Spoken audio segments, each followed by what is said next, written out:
Well, hello. Good evening. Just a little chat here. One of our chats that we haven't done for a while. Myself and Stephen Delaney. Just having chew the fact there's a lot after happening since the last time we spoke. Yeah. Yeah. How did you go over the Christmas? Very quiet Christmas. Anyone that knows me knows I love a pint, and I didn't actually officially have a drink over the Christmas. The first time since I'm about 13 years of age.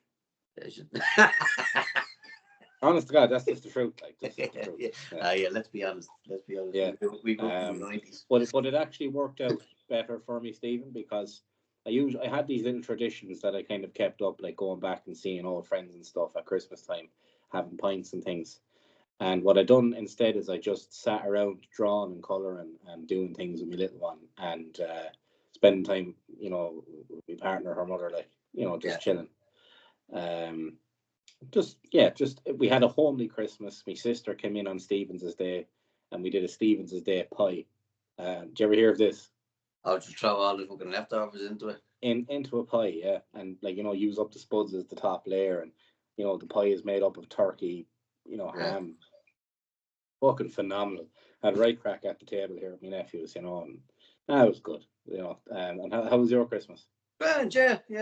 Kids were happy anyway. That's all that matters, isn't it? Did you have a sozzle? I got over one or two points. I think I got out Stephen's Day or the day after. I think it was the day after Stephen's Day. I got out for a few points. It was quiet as well. Grand. Yeah. But I suppose we start. I suppose geopolitically, the world is a bit mental at the moment. It's moving very, very swiftly since the Orange Man got in. Since he signed on the dotted line, it's been like a firing pistol has gone off, and the world order has changed. Yeah, I think so too. I think so too. Largely for the better. Yeah. And some of it not. Let's be honest. Some of it not. But listen, anyone who thought Trump was going to be 100% brilliant, I think anyway, there's no world leader going to be brilliant. I think we know that now. To be honest with you, I've had debates with people in comment sections about Trump and the whole lot. To be honest with you, I'd be extremely suspicious if he'd done everything that I agreed with, and he lined up perfectly with the Nazis conspiracy. Seeing, do you know what I mean? Yeah. He's done a lot of things that we'd have said, Jesus, yeah, like that's definitely like this USAID and all the whole thing going after the NGOs, the protecting women and women's sports and all this this is all great stuff, it's all great stuff. And it's day one, I suppose, ish. He done all of this as soon as he could when he got in the door. He didn't get in the door and then find out that the stakeholders in his campaign were changing their tune and pulling and dragging out him, and he couldn't do these things. He does seem to have successfully negotiated with all the interested parties in his campaign well ahead of time everything that's going to happen from day one, and it's all going to plan now for him, which is in stark contrast to 2016, which the minute he got in the door, everyone betrayed him. It was the Democrat, deep state were surrounding him all the time, with bad faith actors in terms of, are they going to help him, row with him, or row against him? Now, he has turned, let's say, global society on its side, perpendicular, because there's a concept now operating in the world, in the Western hemisphere anyway, or the Western sphere, of economic nationalism, which is tariffs and bargaining and let's say advocacy, right? Where we never saw any of that. China was doing it all along. Russia was doing it with the rest of the world. But we're now seeing countries having to advocate on behalf of their people for a better deal in the world, as opposed to this global shitfest that we saw, where everything was being equalized and nobody mattered. Everyone just had to shut their mouth, But now people are starting to feel like, hold on a second, I have to fight now for what I believe in. And Ireland is actually coming. Ireland is on the front lines again on this new issue. We've been on the front lines of many issues that me and you've talked about, but in terms of this economic warfare in the West between white nations against each other, Ireland is again on the front line. That's kind of what I see. Yeah, I think suppose we'll have to bring up the Israel question. I think I was very, not say upset, but I think it was ridiculous the way the whole Israel thing was handled initially, and the reasons why we made an enemy out of them. I thought it was absolutely bonkers. Like Well, the far left are after being played for fools. Oh, after being played for fools. I'll get on to that now. But what I'm saying is, I've often given the Jews plenty of leeway, because I was always, I was always I felt bad for them after what happened during the Holocaust. Now we can debate the exact figures of 6 million or whatever all day long, but I don't think we need to debate any of that. We don't need to debate that. That's not part of the discussion. They were genocide basically in Europe. So that's one reason I always I kind of had a blind spot to them. But recent comments is really at their angering me now from them. I don't care what fucking Higgins or Harris and all them are involved in. They've decided this looks like a psyop all along, this Palestinian thing. I believe that to move the Palestinians out of the way, Israel needed sympathetic nations. Yeah. To it was the biggest sucker. To be softened up. It was the biggest sucker with waving the flag. Yeah. Now, this is where the left have fallen hook, line, and sinker, because they've had an artificial advocacy placed in front of them by the Irish state. People like Micheál Martin, who does not care about Palestine. No. Simon Harris, who does not care about Palestine. No, they're just virtue signaling and grandstanding.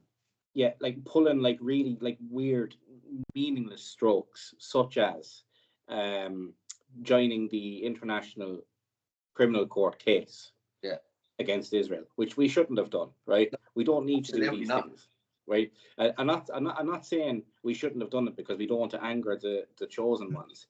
I'm saying that it was out of kilter. Like we done that out of nowhere for no reason. It wasn't their place. It wasn't their fight. It was ridiculous. Kind of. Like I think we could have handled this way better, right? So with the way they behaved, Israel Sinn Féin pushing this occupied territories bill thing, which is a meaningless thing. Like let's stop them selling avocados in Tesco in the whatever amount of Tesco shops that are in Ireland, because that will hurt Israel. Fuck off. It's stupid, right? Absolutely ridiculous. But what they've got from these meaningless tokenistic things is this energized far left Palestinian movement that believes that Ireland is going to go all the way against Israel. And let me just tell you, lads, while ye have been championing the IPAS system, while ye have been championing like every nasty thing Hamas has done, all you've done is you've created this catchment net for the 2.2 million people that they want to get rid of. And they're going to throw them at Ireland, and Ireland is going to catch them like a mitt. And that serves nobody, only Israel. Yeah, nobody. Well, you had the reason I'm really angry with the Israelis now is because you have two separate. You have the foreign minister, Gideon Sarr. He said it previously. The first time the people were out waving the flags, and now recently, after Trump's announcement that we're going to own gas, whatever that's about, the other guy, Israel Katz, he's saying the same thing. Oh, we send them to Ireland, and Ireland are legally obligated. So, and you know who else said that? Very similar statement as well. And I want you to be aware of the pipeline of how they will get here is through the UK. Our apparent friend that the far left keep calling one of our friends, Nigel Farage, actually said, send the illegal immigrants that are already in the UK to Ireland. He said, let them go to Ireland, right? And this has been the creation of that narrative all along, that the pipe. Now, I actually believe this is what Brexit was all about, Stephen, because if you look at the Migration Pact and everything else involved in migration, migrants were not allowed to progress from the first state they landed in to the next state. They had to go back. But if they can get from Europe to the UK, this refreshes, starts again. They go to Ireland through the open border in the north, right? And the UK is not obliged to take them back. But in any other circumstance, the island in the Atlantic that is Ireland would have been able to send them back without Brexit. Now, I love Brexit for the idea of national sovereignty. It showed that we can pull out of Europe, and we want out of Europe, in general. I think me and you were on the same wavelength there. I'm militant, want out of these international globalist systems. Nationalist. But isn't it funny how that system has been created? The narrative has been built on top of that system. Yeah. An IPAS system that is I was supposed to kind of gather the figures tonight before this, but let's just say this: 2.2 million Palestinians. If we were to look at the size of the international protection system in the EU as a whole, I reckon it comes in or around that figure. I would just say that. Yeah. Right. I think that's what's happening. It's a little bit coincidental. People have always said to me, oh well, it's not the Muslims that are, they're the ones coming in, but it's the Jews sending them here. And I was always kind of,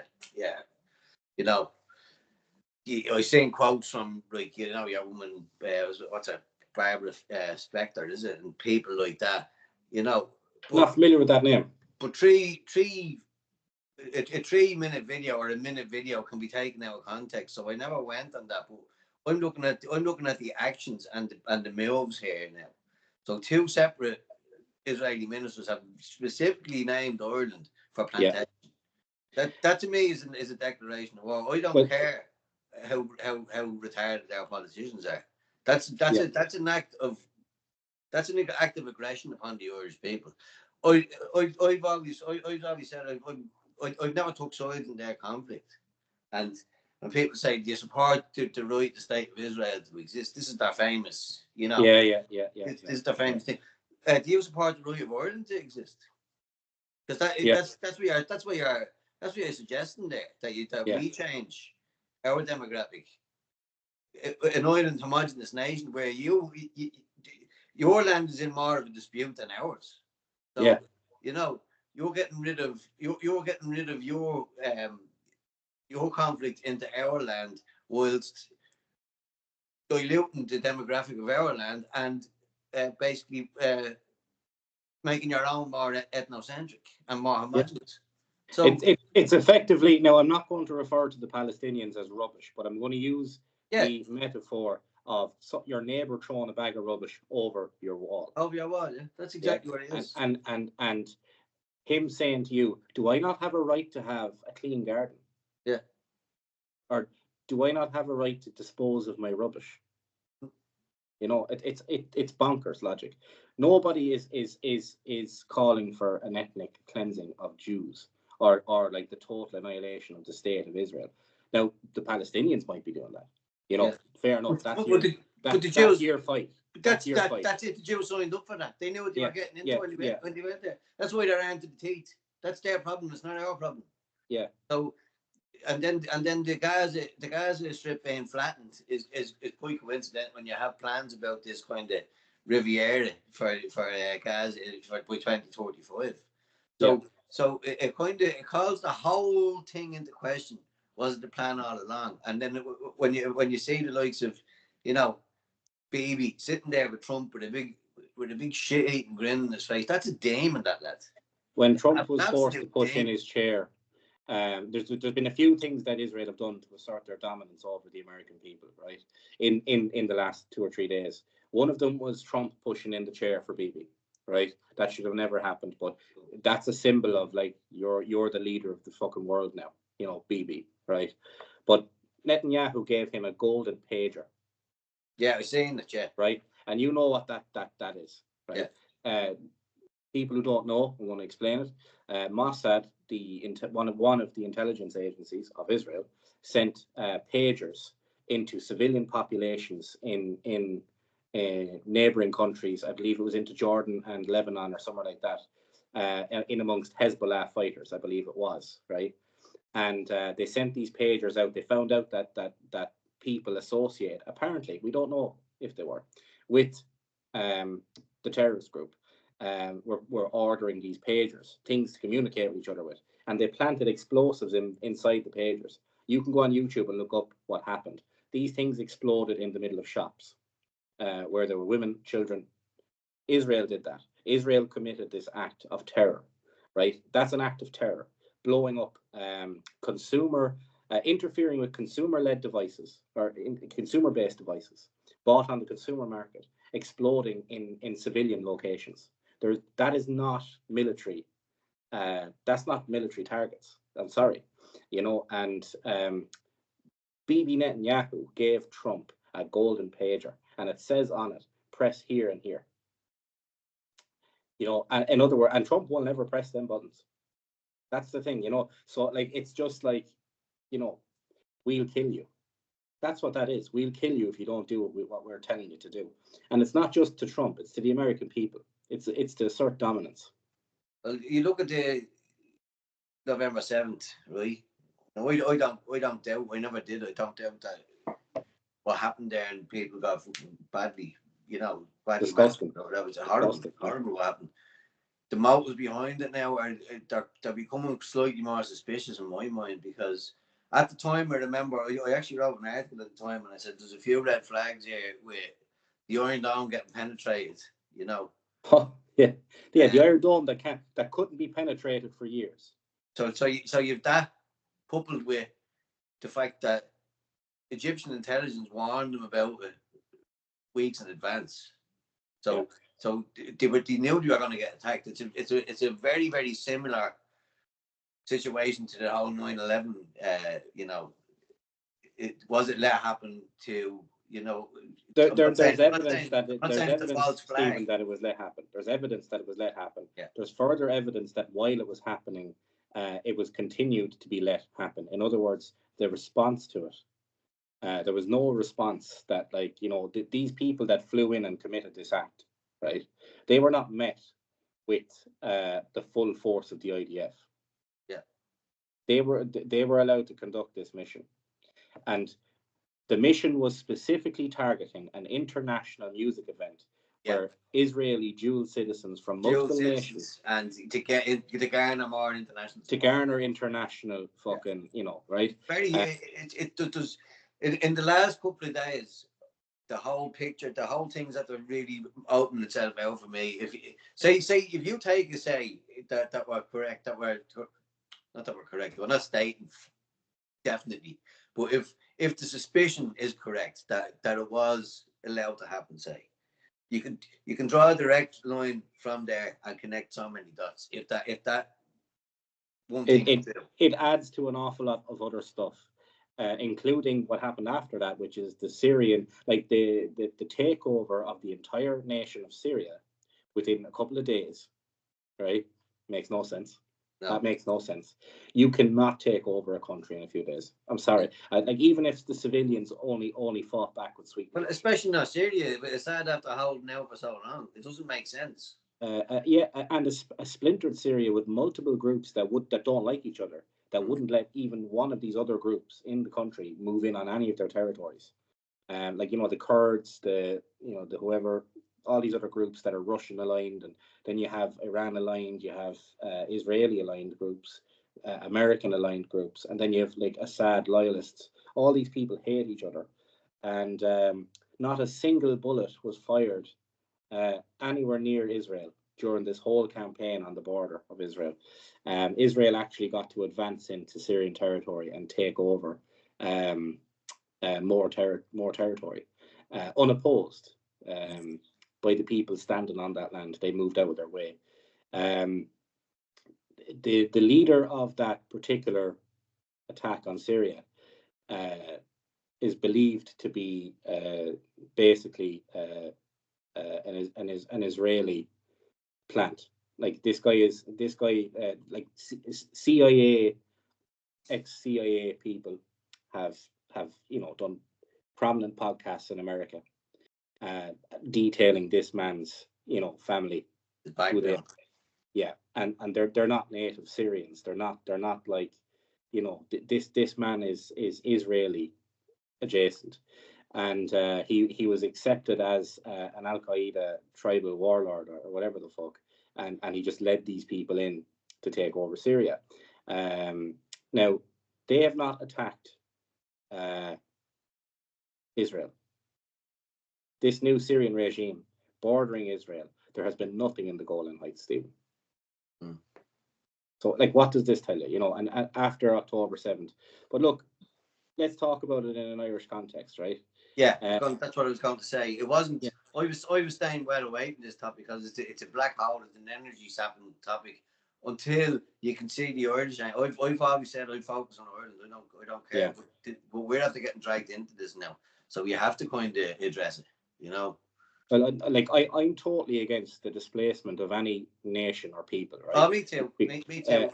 I shared Candace Owens done a great piece on it, actually. She's doing some serious work. And I shared that, and I agree with her completely on what she said.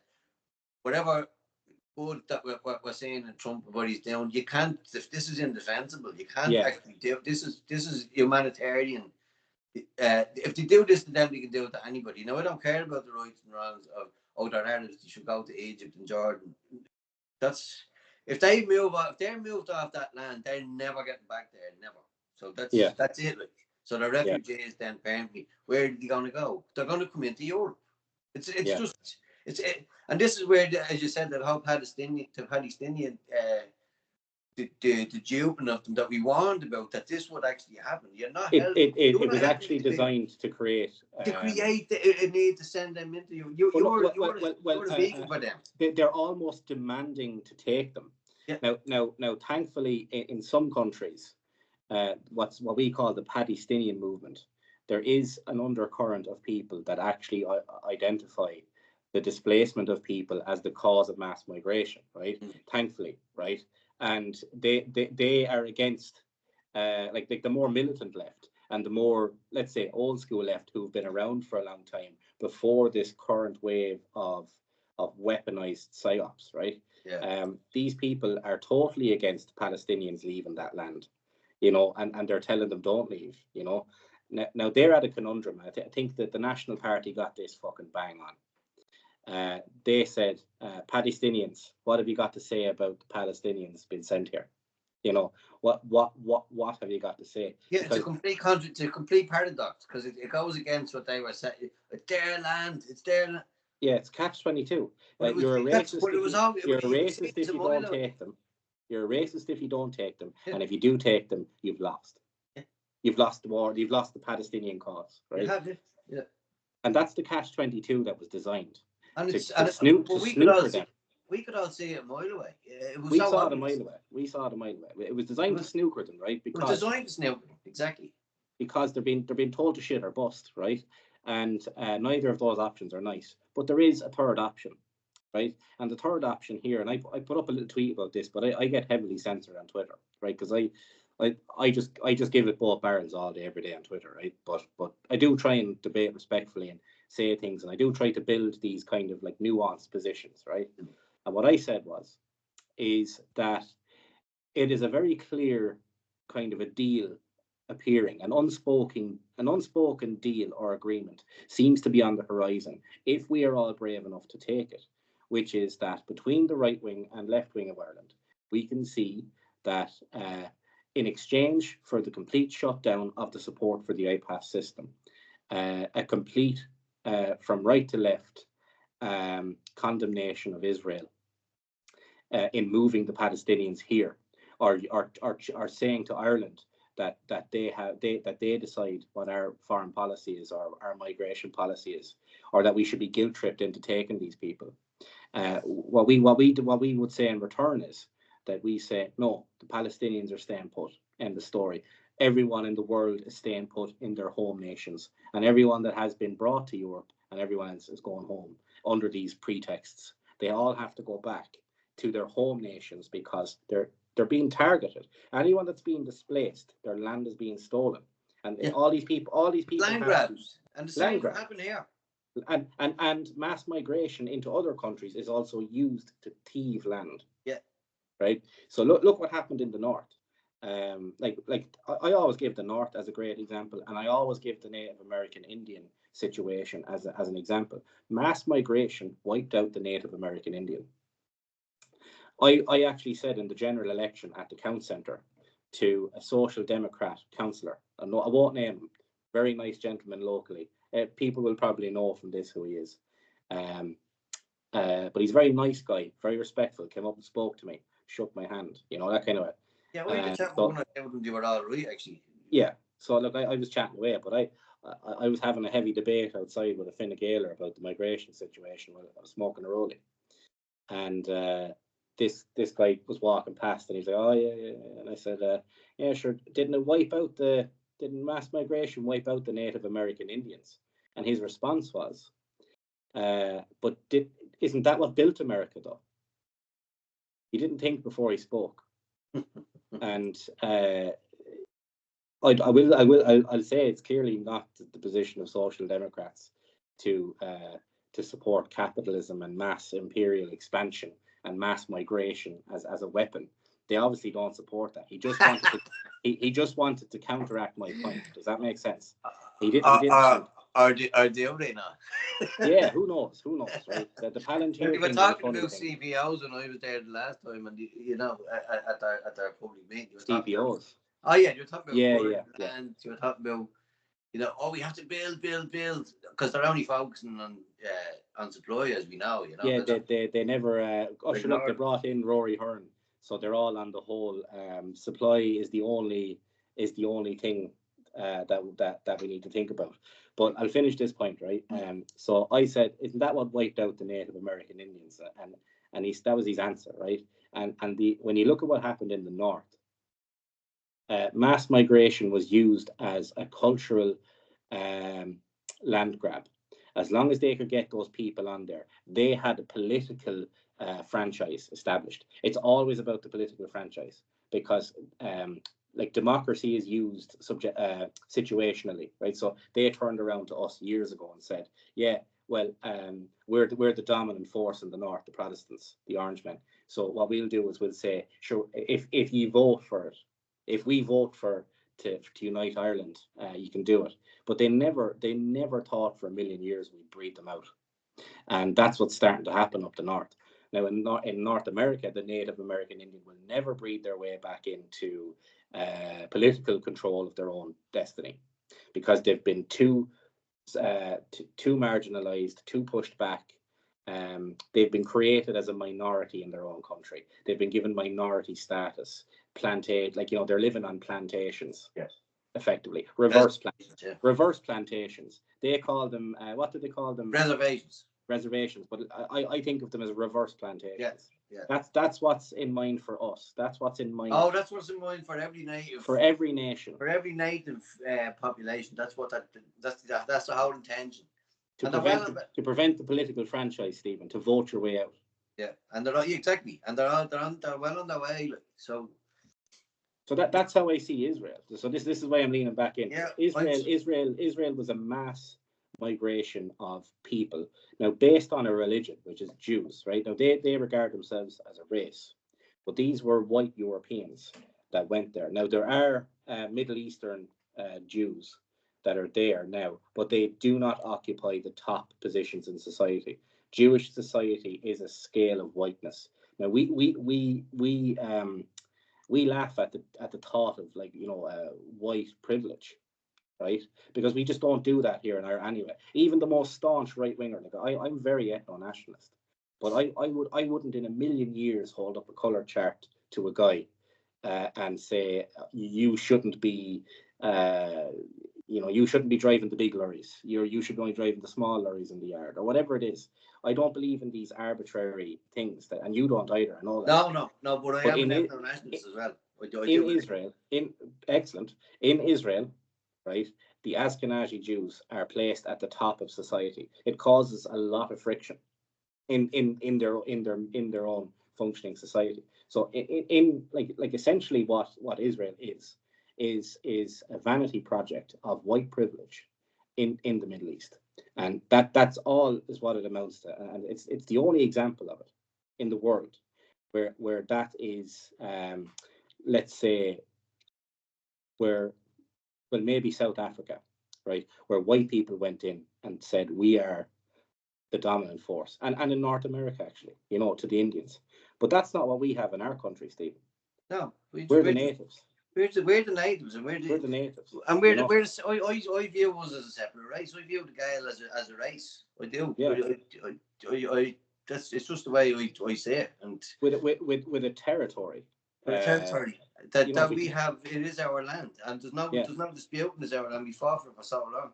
And the trouble there is that these people did not have this territory until 1947, where it was basically created on paper by the Brits. The Balfour Declaration. But without even going too deep into that, whatever happened there is ancient history. The Jews that are there now, that is not their fault. Let's be fair to them, right? That's not the ordinary Jew that's there. That's not their fault. They're in this situation where they have, and the same goes for the ordinary Palestinian. They have the IDF fucking to worry about.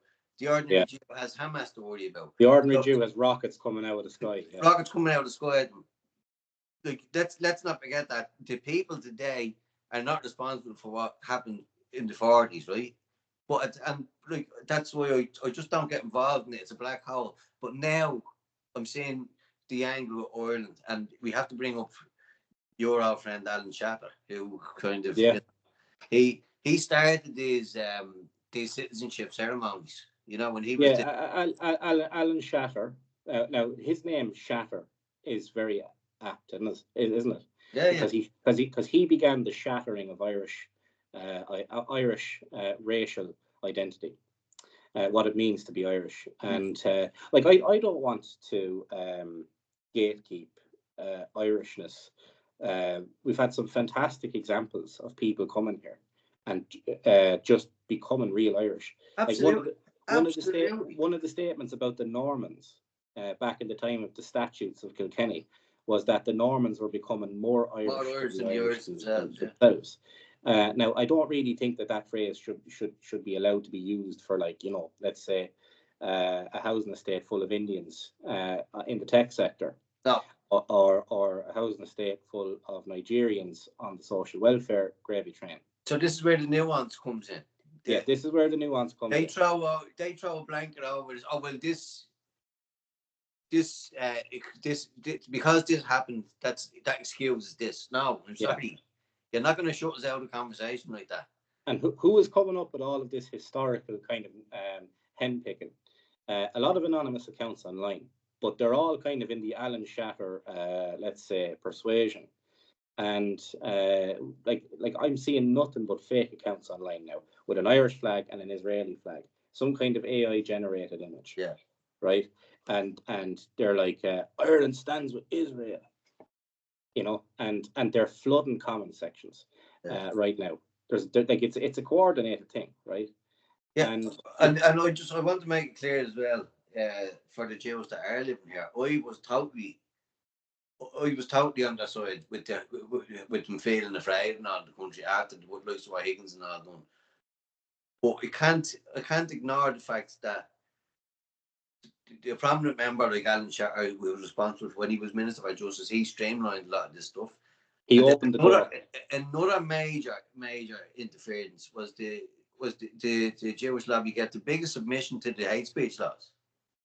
So they wanted to close their mouths more than anybody else. They did, right? Now, the submissions they made were based upon Holocaust denial, right? Yeah. Now, this is like the problem with all of these propaganda style things. Now, the Israeli lobby done this, the far left done this. Is what they've done is they said, are these things not bad things? Yeah, yeah. Right. So like, yeah, but that's not the point. Society is supposed to be robust. Like, speech is supposed to be robust. Irish culture is the most robust society for speech. The shit we say to each other. But the most garrulous, for the most garrulous people on the planet, definitely. 100%, even worse than the Italians in New York, and Yeah. they're renowned for it. We're worse than them, right? Or better than them, let's say. But that's what they're trying to. They're trying to suppress. Hate speech laws is a direct attack on the Irish spirit and the Irish soul. Yeah. That's a direct suppression of who we are. So I don't take kindly to anybody doing that in this country. Let me show you what the Israeli lobby, and let's just say the Jews in Ireland, actually advocated for. Right? They advocated for us to be arrested and to lose our liberty if we said any less than 6 million people died in the Holocaust, or if we questioned, let's say, if we took the Holocaust as a modular selection of data and questioned any one of those modules on its own basis, on its own merits, they would have locked us up and, whatever. But if a Jew was to deny any aspect at all of the famine, which was a targeted genocide of the Irish people, I believe so. Right? We all believe it. It's common consensus now that was a target. Well, not in academia just yet. They still are adamant that it was a failure of policy when of course it wasn't a failure of policy. Well, there you go. Now, was that going to be illegal? No. Now this is Ireland. Remember that this is Ireland. This is what we have to keep. This is our own Holocaust. This is Ireland. This is nowhere else. Our own Holocaust was being left on the table for discussion. Now, this is why I value free speech, because the minute you start going, you can actually make certain things illegal to say. Affinity groups, which is like, the Jewish lobby, the far left, lobby, whatever they are, let's say the UN-centric lobby. These two groups came at our fucking right to speak. Even though they're opposed to each other, they saw mutual gain in shutting people up like me and you in our own country, saying, I want to say that the famine was a genocide. I want to say that I believe the Holocaust has been misused by the Jews historically to gain foothold, on people with like emotional blackmail, like since the Holocaust. I want to be able to say these things, but the Jewish lobby wanted to muzzle Irish people in their own country to service Israel. Yeah. And these are people that hold Irish passports. I'm going to state clearly now, I think you're all traitors for doing that. Anyone that played that part in that, you are treasonous to this country. And the same for the communist left, who advocated without thinking against free speech, because what they done is they played into this. Where they were going. If we don't have free speech, it leaves us open to all sorts of tyranny. So the far left are probably just too stupid and just very look. USAID played a role in the far left adopting an anti-free speech position, which I have noticed the far left have rolled back on. They've realised a lot of them have, most of them haven't. Yeah, but the money's probably stopped now. If the money stops, the core of that egregore is going to die. And these people are going to revert back to, oh shit, I have to think for myself now. I've stopped receiving emails.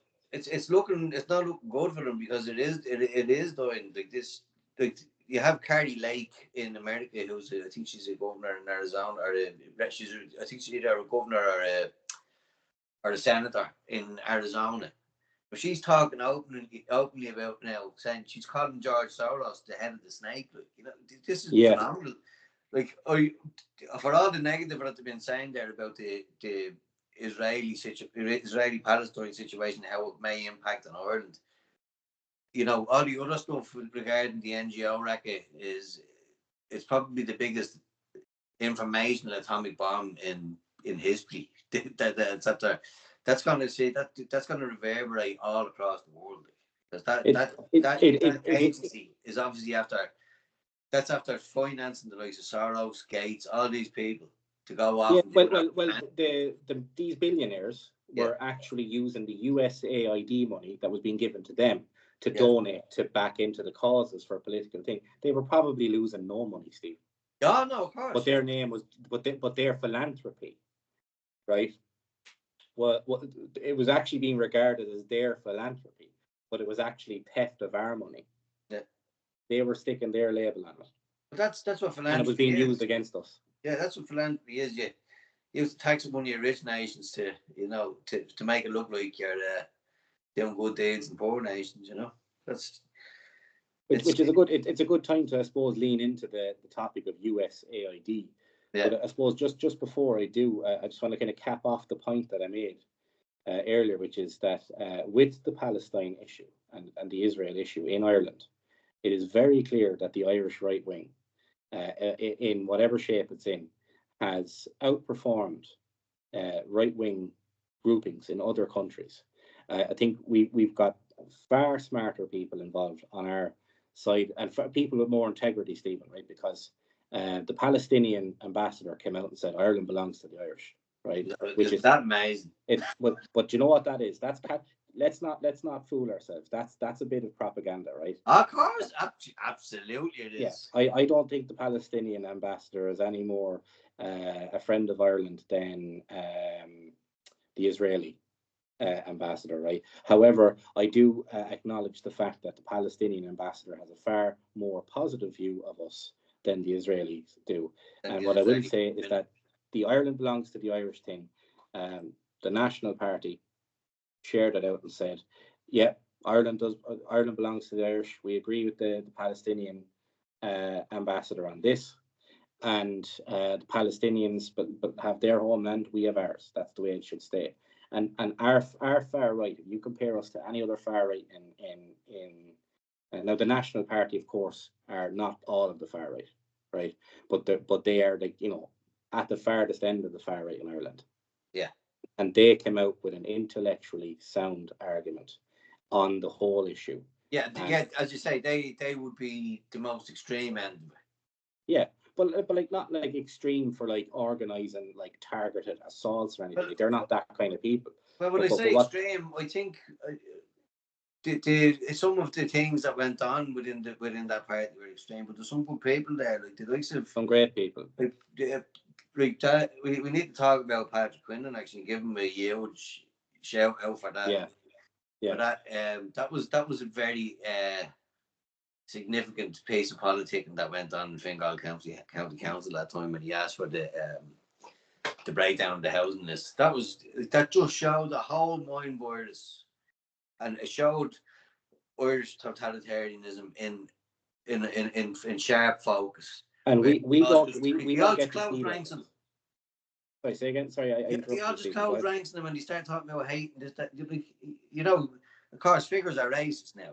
That's where we are. Nobody was going to ever believe us that this Hydra existed. Yeah. In the councils, in these institutions, because these people sell themselves as virtuous, right? And then they go in. Sorry, you're cutting across, David. That's how Irish totalitarianism works. Yeah, it's lovely men with beards and glasses tutting at you. Yeah. Don't be difficult now. And someone else's wives talking to you as if you married them. Yeah. That's what Ireland is, right? That's the totalitarianism in Ireland. But let me say this on Patrick Quinn. He was the only councillor that was willing to see, because he was a National Party councillor, right? And because the stigma is built up about them. It's a toxic brand. Yeah, whatever about it, right? I don't think toxic brands are toxic anymore because the National Party have existed now so long without doing these bad things they're accused of, and instead they're doing these things, which I'll complete this point. We would have not been able to show Middle Ireland the Hydra unless Patrick Quinlan stood up, with the MP label slapped all over him and saying, "Here, I want to see who the houses are being given to," which is a question everyone's asking, Stephen. Everyone has that question. I want to see that. I'm entitled to see that, and they all circle the wagons for the establishment. Not only he in fairness to him, he didn't even say I'm entitled. He said the people are entitled. Yeah. He was there as a true representative. He was the only one in there who represented the people. No matter what you say about politics, yeah, no matter what he was the people's instrument in there, the only one out of all of them. And the whole lot of them then started accusing them, throwing false fucking accusations around about hate, all these arbitrary terms. And he just stuck to the point and he kept his cool. And it showed the whole country really what we are up against as nationalists to try and force our talking points into the zeitgeist and how difficult they've made it for us. And I think we still managed to get them in there. Did you think that was a far right question? It wasn't, of course. No, that's my point. That was a question that's on the minds of everybody. But 10 years ago, Stephen, it wouldn't have even been a controversial question. If I'm mind, a far right question. It's not controversial. It's not far right. I'll tell you what it is. It showed how fucking normal a lot of people on the far right are in Ireland specifically. Like a lot of countries in Europe, terrified them. But they have a militant like fucking far right that goes around fucking like attacking things and people, right? We have I suppose a long heritage in Ireland of debate and suppose philosophical, I suppose, dueling, and all this kind of thing. We've a beautiful history of this. But many times me and you disagreed strenuously or something. We've always come back around to being respectful, and now like it doesn't. We do clash swords, yeah. Well, anyone that knows me knows I clash swords anyway. And me too, like. But you have to remain an adult about. You can't. When the name calling starts, that's when it all breaks down, and that's the tactic that they've used to kind of. Sometimes an old name is needed though, but I'll close. Yeah, fair enough. But I'll close this point on Paddy Quinlan, right? And a lot of the National Party boys now, right? Which is this, that they have all emerged out from the conflict with the Justin Barrett situation. And they've all now been allowed to breathe and speak and be their own men, be their own men, right? As opposed to being the Justin show. No offense to Justin, but you know, it has benefited those people that you're not there. And I'll tell you why, right? I look at the likes of Dale and Murphy, who I've debated furiously, you know, and Dalen is someone who actually will debate you and come back and talk to you normally about something the next time he meets you, instead of coming back at you with the heat the next time he sees you. Love that. Me and Dalen canvassed for Luke locally. You couldn't have three lads with more different opinions on things, you know, and we canvassed for Luke, just because we believed in putting an alternative there for the establishment. You know, and there are other lads, like there's a John fella down in Waterford, I forget his last name. I just kind of copped him the last day or two. He's new to me with the National Party, and he's getting out on the street with a camera, and he's showing things in Tramore around Waterford. These people are popping up, but here's the thing: they're young men, Stephen. They're young, square-jawed men, right? That want to protect women, that want to do right things. And here's the funny thing: I'm not sure. Did you see it? Did you see the interaction between I think it's McSweeney or McWeeny for the National Party and the Socialist Party? Did you see it? No. So the Socialist Party put up an article on their website about. Oh, I did. And they said all we can find is young, healthy, sculpted men, as if it was a negative. And these lads were like, "We're sorry. The next time we put up a picture, we'll Photoshop some Socialist Party bodies onto our." That's not pure Irish, though, isn't it?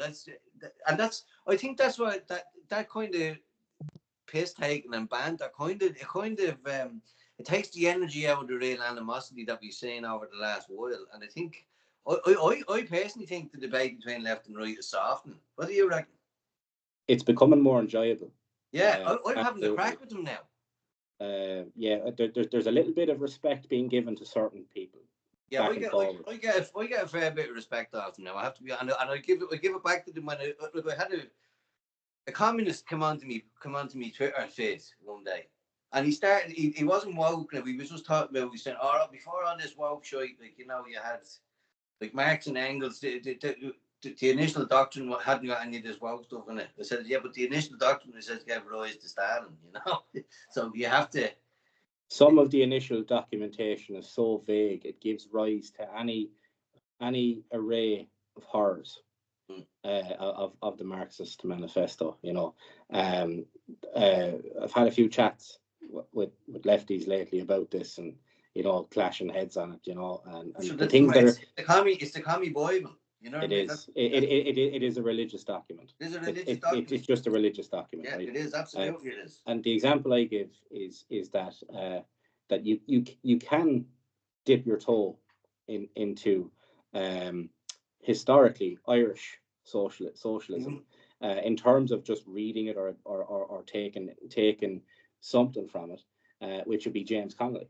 You know, now I had I'm not going to say who it, but I had a bit of a back and forward with someone on the left about this, and I said that Connolly walked into a room of ethno-nationalists, and they accepted him, and he accepted who they were, because there was a national goal, a goal of the Irish race, the Gael, to continue existing in Ireland as people, as an identity, because they were trying to take away everything about us, our language, the fact that we were Gaels. We were going to become subjects. That's what we're back there again, though. We're just subjects to the EU. So this is where the left. Yeah. This is where we have to horseshoe in country again. We have to start communicating as much as we, you know, things have been mental for the last 5 years, and people are just really finding their bearings. I find now a lot more.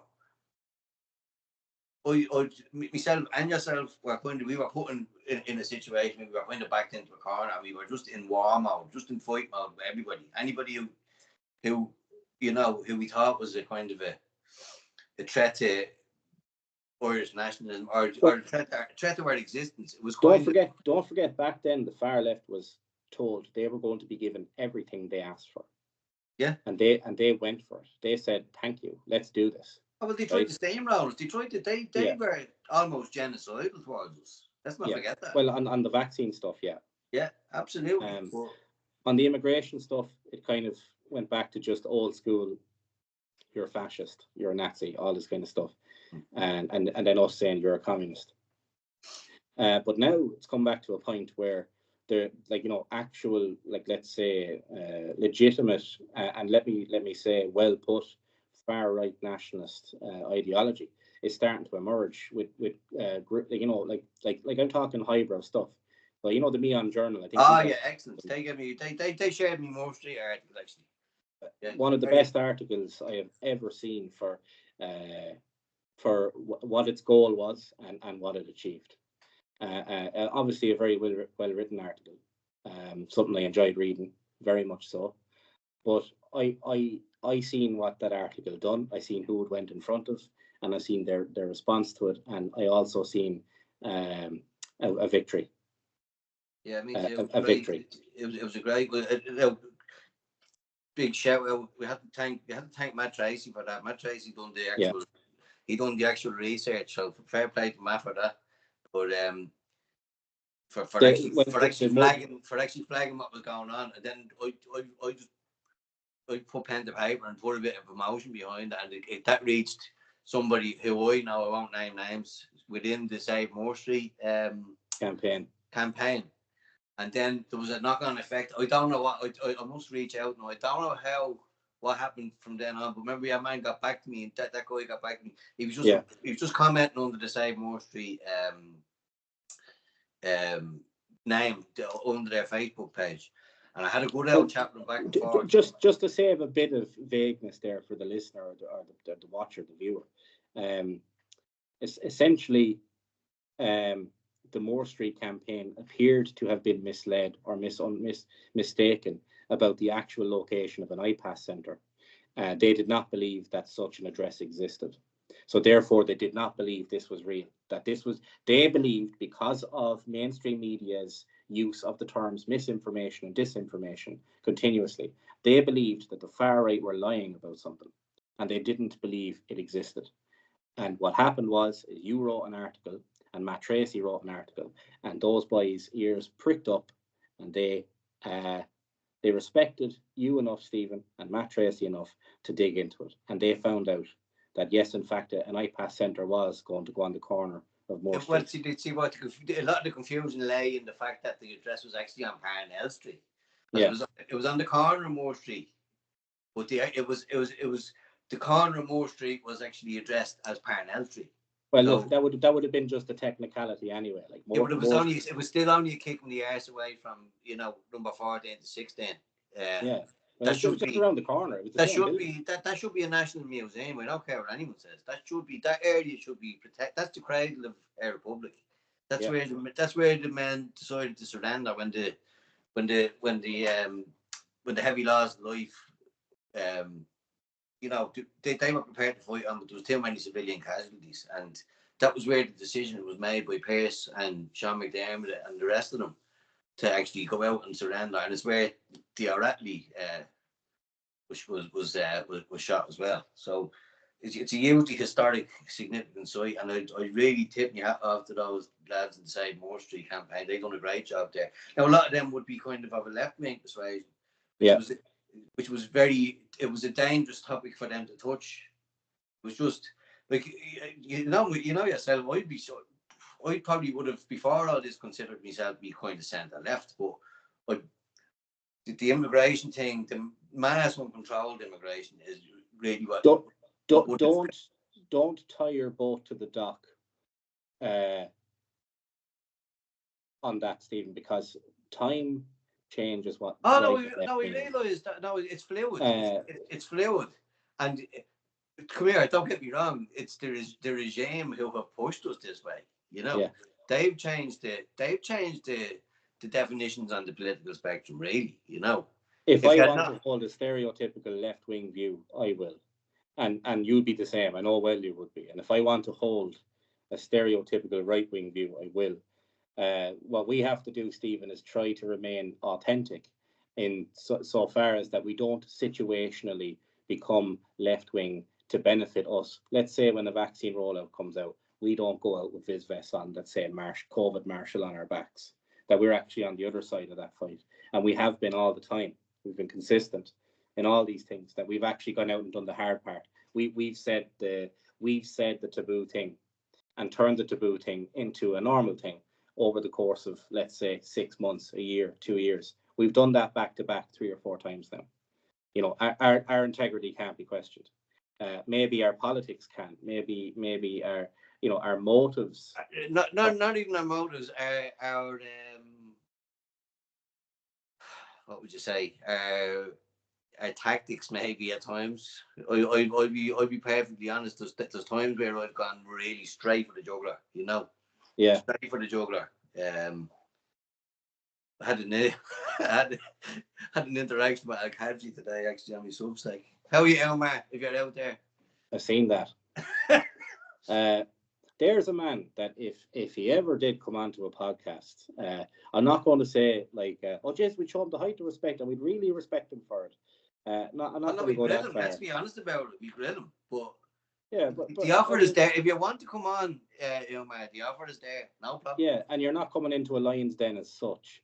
Although, like, we're going to ask you like the blatantly obvious questions of what's going on with all the child stabbings in Europe, in your opinion, right? And see what he says, because I don't think we're coming from a bad place ever with what we've done, and like a lot of us haven't. A lot of people out there are coming from bad places, like fucking funding from foreign countries, fueling their anti whatever sentiment. I just want to live in the same country. I want my kids to inherit the same country, and I'll do whatever the fuck it takes to get it there. If I have to, if I have to be a bollock some days, I will. Yeah. It's as simple as that. But what's it? A country not merely free but Gaelic, and a country not merely Gaelic but free. I think it was Pearse, was it? No. What was it? No, well, a country Gaelic and free. That was that Pierce. I'm not great with the quotations now. Well, Pierce is going back to the language now. Pierce is great. The greatest one ever. Tergan Anam. Like that's how poignant is that now when you look around. I think now we still had our language and our culture untampered with. I don't think any of this would have been possible to do to us. We've had actually a discussion about language imperialism, and we talked about the lingua franca. The lingua franca. I think will we bring it up now? Yeah, go on. Yeah.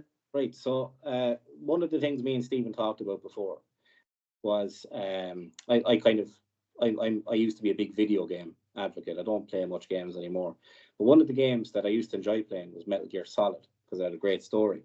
And one of the Metal Gear Solid games, I think it's the Phantom Pain, but correct me if I'm wrong, there is a storyline or plot based upon a development of a virus that attacked the vocal cords of people who spoke specific languages and silenced them. It killed their ability to speak. And the idea of this was that the people who sent out this virus, now this is all metaphorical. We're not talking about an exactly predicted conspiracy here. This is a metaphor for what's happening in the world. And they sent out basically a virus to eliminate minority languages so that the world spoke one language, right? And what is happening now with the English language? They're using migrants from all over the world into European countries specifically, right? And America, where English is already the dominant language, right? Where it's overrun. Well, it's the lingua franca. It's the language. It is the language of commerce. It's the language of commerce, right? That's what I'm getting to. But I do want to describe this first before we can show what that is, which is that by flooding countries with migrants, the migrants have to adopt the lingua franca, which is the common language used between people who have their own languages, but there's an intermediary or middle language that they can use. The Gaelic natives who should be speaking Irish, I'm terrible. You know, I'm trying though. You're doing great work, by the way. But imagine like a Nigerian migrant coming in, right? And he has his Nigerian dialect, comes into Ireland, and we have a native Irish speaker. They're not going to just learn Nigerian and Irish. They're going to speak English, right? And this will kill the native Romance languages of Europe and other languages, right? That's one of the targets. French, German, all them languages are in danger now. They're under threat. Yeah. And what will happen there is you will see, using AI and other tools, penalties and penalization for using native languages. 100%. Now, I'll give you the example. Orwell's 1984, right? The revised standard edition of Newspeak. So it went from edition 10 to edition 11 in the film, and every edition had fewer words to minimize human expression, to prevent us from critical thinking and other forms of thought that were not productive, that harmed our production as an economic unit.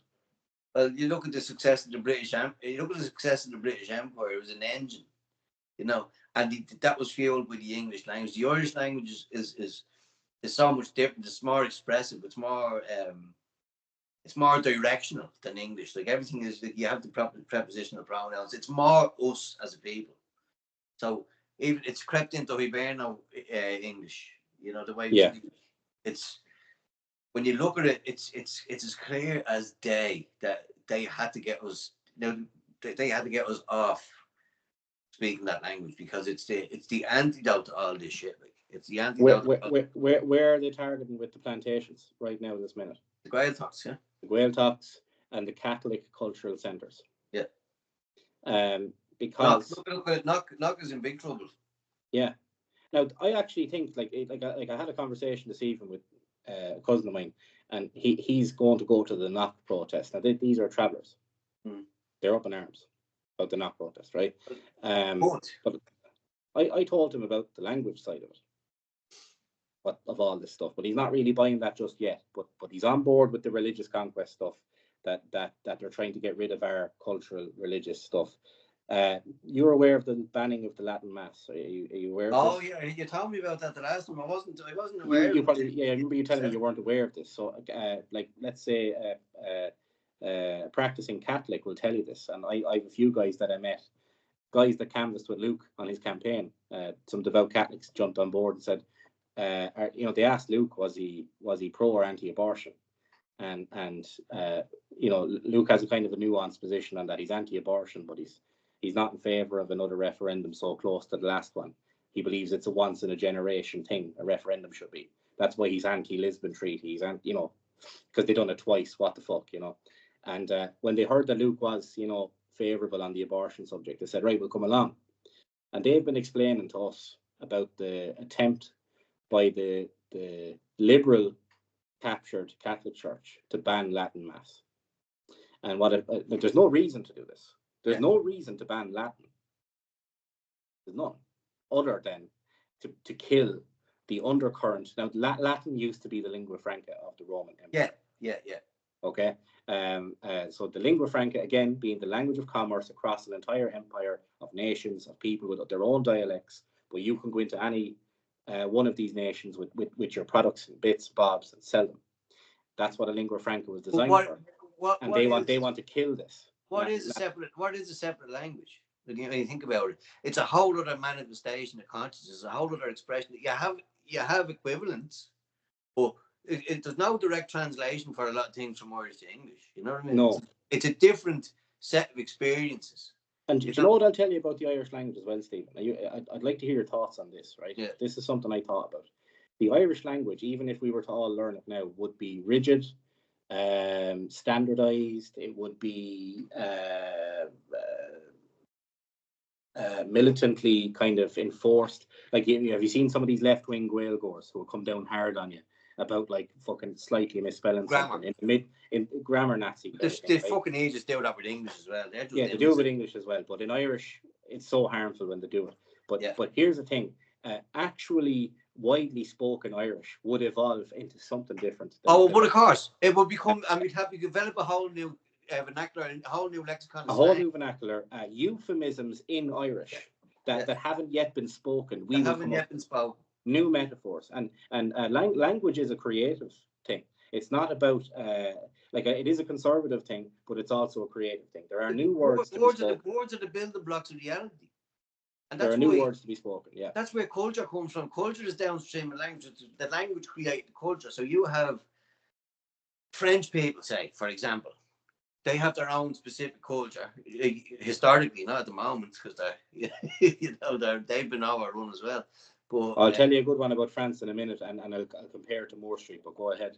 It's all becoming. As the English comes in, and it's the language of law, it's the language of commerce, it's the language of all the like business. Everything's kind of done through English now, yeah. So the more that happens, the more the more harmonized it becomes.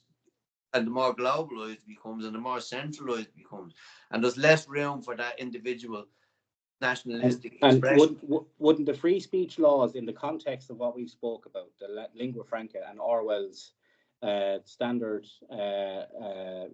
revised edition of Newspeak, wouldn't free speech or like anti-speech laws become a hen-picking exercise that would slowly progress into something like a standardized Newspeak?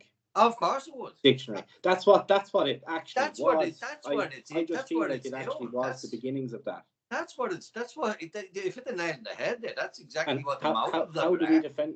There we go. And how do we defend ourselves from an international standardized attack on our minds using restrictive language? We speak our own native language. Exactly. That's how you do it. That was my thinking behind the whole thing of trying to go back and encourage people to speak Irish again. To speak Irish. Now let's even any little bit that you have. Let's give props to a very annoying consumeristic group of musicians in the north called Kneecap. I agree with you. I'm very critical of them. I hate their politics because I think they're fake champagne socialists. I'd say it. But the effect they've had on the youth in the north, they're all taking up Irish classes now.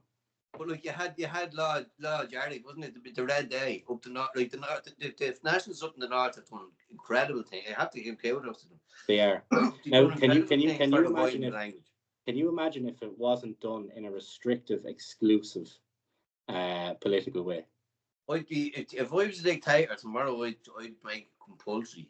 Every school would be a Gael school. There's no reason for it not. I'd agree with that. Yeah. There's no reason for it not to be. Like, why is every school not a Gael school? I know there's probably not enough Irish speakers in the country to teach to it, but that needs to be. Let's put the plan in place to do that. Before someone gets on a plane to Ireland, do you know that every school by law you have to speak Irish? Now, here's a funny thing. Like, a lot of foreigners are able to speak languages better than us. Like, credit to Africans, right? They can pick up a language in fucking. Yeah, because there's so many dialects from tribal dialects, so the similarities they'd be able to pick up. Yeah, that was the lingua franca. They'd have to find commonalities within their dialects. Well, I actually talked to a Rhodesian fella. He actually considers himself a Rhodesian. He was a black fella that I'd done a driving course with, right? And like, we had mad heavy debates and all, but he fucking agreed with me on everything. Like, agreed with me on everything, right? And I didn't hold back. Plants that don't. I didn't hold back. And this guy was an old school fucking conservative guy. And he said, what he said was that we had to speak English. We didn't want to, but we had to speak English so that we could buy stuff in shops. We had to speak English so that we could claim benefits. And we had to speak English so we could engage in the education system and get a job, right?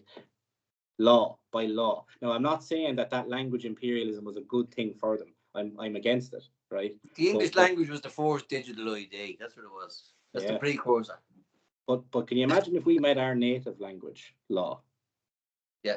That's it. It's the end of it. Like, I can guarantee you, like, I'm fucking like lazy about it. I'll admit it.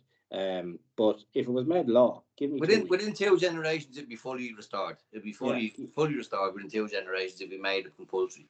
It would also act as a barrier to people who just want to come here for economic reasons. Absolutely, and that's part of it as well. Like. Yeah, and now I know there's an argument there. What about people who just want to have a better life? Like, I know there's that argument there. Well, I don't want to sacrifice my language, my culture, the demographic hold, the franchise on Ireland for any of this. So if you want to improve your life by coming here, you should adapt to us, not the other way around. 1,000%. This is where Al Qadri would I feel have no choice but to admit that what Islam is doing in Europe is wrong, because Islam is acting on behalf of international interests that want to establish certain things in the world, and they're using them to do it. You know, the likes of him, he goes out of his way to put up the Irish flag, and that's what he was saying to me in the comment. I do the couple of fuckle and all. I've made an effort and all to integrate. Yeah, he probably has in one sense, but he's aligning himself with forces who are repressing the Irish people and who are fucking, who are psychologically torturing some of us. Yeah, like those of us who can see it. Like, we wake up in a different state of mind every day, myself and yourself and others like us.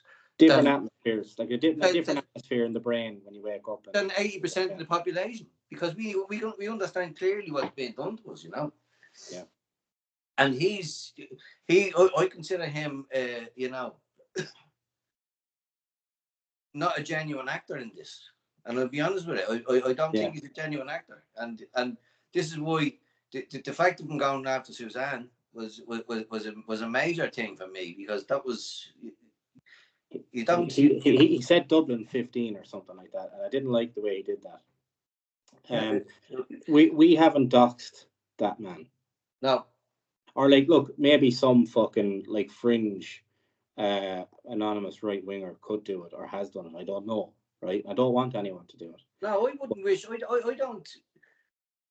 don't want a war with a fucking other ethnicities, other factions that are within this country. I would rather everyone lived in peace. And we're not asking for it at all. The whole apparatus is driving us towards this. You know, and come here, we buy sometimes because like the sight of fucking Muslim men giving each other haircuts outside the JPO is sacrilege. Is a fucking something that boils my fucking blood. It's designed to boil your blood. It's designed, and I think that I think these left wing elements now need to look at that and say it's actually not a gotcha, lads, to have foreigners shaving their fucking heads.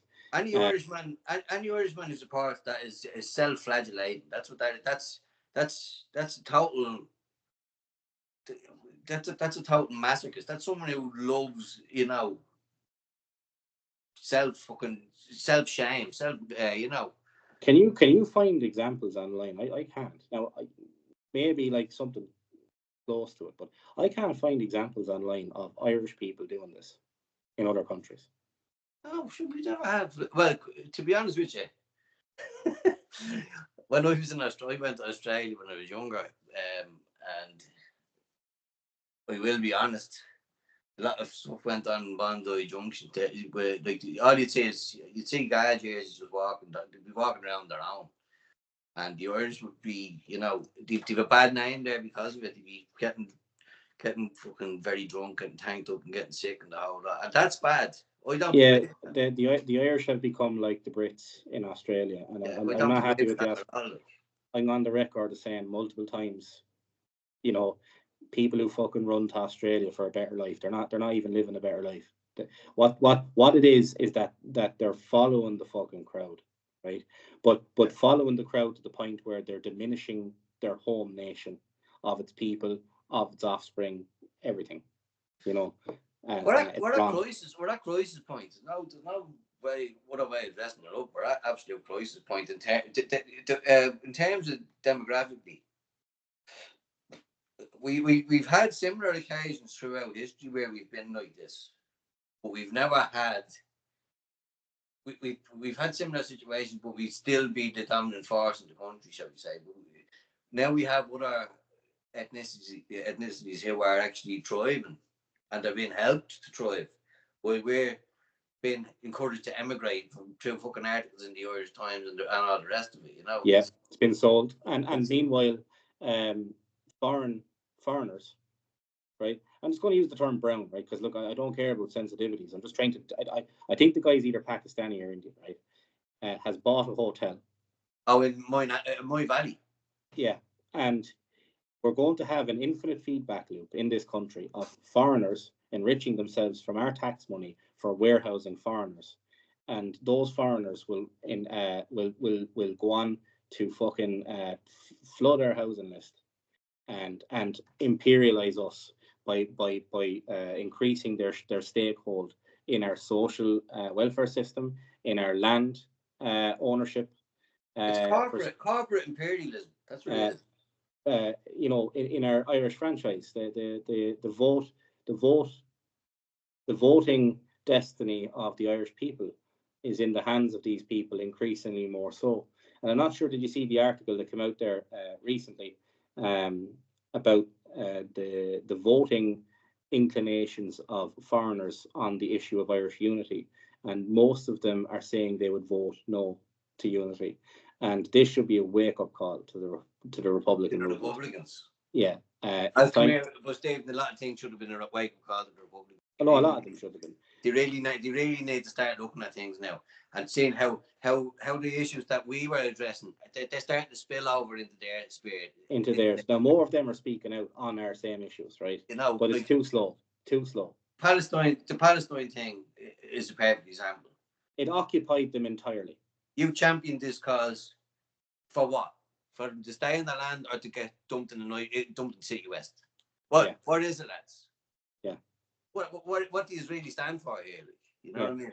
It's here's the world fucking powers, the world elites with handfuls of people, and they're going, who do you support?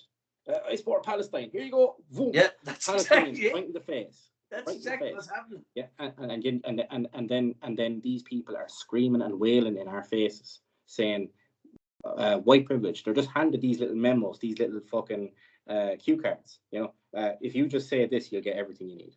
Just say all this stuff. We should have never let. It wasn't really our fault, but we should have really never allowed left and right to divide it. We're Irish. That's it. That should be the. And this is why I try to focus more so on the culture of late, because it's the only thing that will bring more people to commonality. And what we need is that now. We need to start softening the language, because the protest movement now, I think, is kind of dead. I think it's at the run. I don't think it's well, reached the level of support, the highest level of support that's ever going to get now, I think. I'll say it clearly. There's a few people there that were in the leadership roles of the movement. Not all of them. Most of them are sound and great and doing well now. But some of them are not getting what they want from us and are now unable to organise or do anything because they want to do it in the pretext or the context of maybe supporting Israel or something like this. And we're not buying it. We just want to get on with Ireland's problems. Yeah. And we should have been only ever about it. We shouldn't be aligning ourselves for any other fucking cause other than our own. Well, other than our own. And like in terms of aligning, right? I don't think we should stay silent as human beings on the mistreatment of other human beings. So like we get accused of being Palestinians now for saying mass genocide of people is wrong. No, we're not Paddy fucking Stinians. I'd never fly a Palestinian flag. I'd never hold one. You know, like never in a million years. Never in a million fucking years would I. Fuck right off, right? But I suppose this kind of brings us through to a good point about the left and Trump and everything else. What we're all learning now is that getting everything you want all your own way politically is actually a very bad thing. It is. You have to have compromise. You have to have compromise. Can you look? Let's give the example. If we were complete Trump tards, now I support lots of what Trump is doing. It's part about 85%, I'd say, at the moment. If we were complete Trump tards, we would be like fucking chanting for the deaths of 2.2 million people, civilians, and the removal of them from their homeland. If we completely supported something like socialism in Ireland, we would be completely happy with the likes of me and you never being able to speak and talk publicly about this stuff. This is why the hate speech thing was so fucking outrageous, because there needs to be a far right and a far left, because they're the extremes that create the moderation in between. Let them speak. Then say, no, your ideas are fucking bonkers. Yeah. Let their ideas stand up to scrutiny. Yeah. And be examined. That's how you create a free, open society where you don't have dogma. You know, this is why I've changed my position on how I view Israel in the last couple of days only, because new information has come to life for me in my own head that I'm able to see a picture where Ireland is a target now for this, because we haven't helped ourselves. Don't get me wrong. We've made an enemy out of it, which was a ridiculous thing to do. It's a powerful nation. I get all that. But would you agree with me that it's clearly just a gambit by our government? It's a game. Like they don't actually believe in anything. This is a fake argument between Israel and Ireland. Like, I'll give you an example. Mel Sutcliffe is the landlord or owner or property asset manager of the ESB building in East Wall. That was the first. That was the flagship one to start. That was the flagship building. He was also the landlord or occupier or whatever, not the occupier, the leaseholder on if I'm correct, or whatever the term is, you know, property portfolio manager, whatever it is, on the Israeli embassy. The same guy, right? And the bank that gave the loan for that building, the Israeli embassy, foreclosed on it. So that's not the Israeli embassy choosing to leave Ireland, right? The Israeli embassy were told, look, they have to get a new building, and they said, let's use this for fucking clout. And then the Irish government played along. Oh, we good cop, bad cop. We'll fucking pretend we're fucking again and pass the occupied territories bill, and we'll join that case, and it'll be great. And then you can send all the Palestinians here. You're reckon? 100%. Micheál Martin is as much of a Palestinian fucking protector and warrior and defender as fucking Alan Shatter. Simple as that. These people are fucking bought and sold. Yeah. Like Ursula von der Leyen. Ursula von der Leyen is the literal czar of Europe right now. The dictator of Europe. She has said she stands firmly with Israel. Europe stands firmly with Israel. So what was it? What was it we were saying?